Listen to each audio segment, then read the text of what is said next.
science behind this. When you pull this way, what does the dog do? He leans forward, right?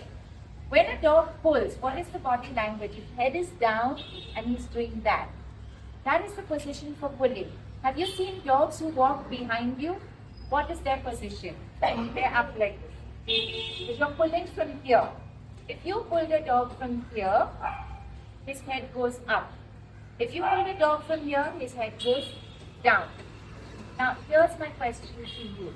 If I pulled him from here, would it cancel out the pulling forward action? If I pull him this way, what is he doing?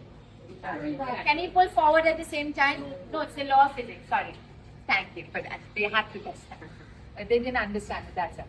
So if I'm pulling the dog from here like this, and his head is up, it cancels out this part, right? You can't be doing this and this at the same time.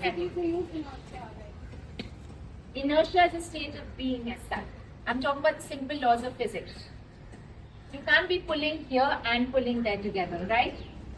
Okay, so he needs a tug release for that. So now watch what I want to do, okay? And I'll come to you individually later to show you this method. Your hand for this method has to be close to the collar. Okay, so here, you can't hold the hand here to get this effective. Now simply put, this is a very effective method and you have to understand it.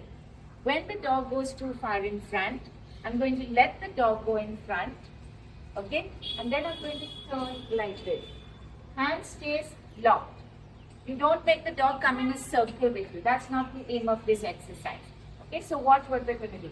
When he goes in front and pull, you stop like this. Okay, you leave this hand where it is. All you do is turn around. Now what's happened is the dog has ended up behind me. Now he has to catch up with me, which allows for a period of brief slack leash. Because as he catches up, the leash will go slack. It also will allow me now, because I'm in front of him, to give him a tug from here. Gentle with finger pressure. And as soon as that happens, the head goes up. A dog walking like that cannot pull. So you can practice more on the walk with pulling dogs to do this, and the pulling action gets cancelled. It's just a law of physics. Anybody fail physics? Never. Right? Watch again. And he goes in front. You let him go in front.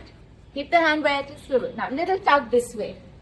And when he's slack, you praise him. As soon as he goes, you stop, turn. See how I'm turning.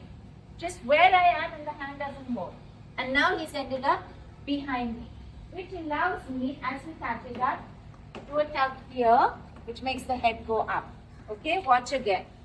What I don't want is this and then taking the dog in a full circle like this. The aim is lost, because then he's with you. You want the dog to end up behind. Dogs can think that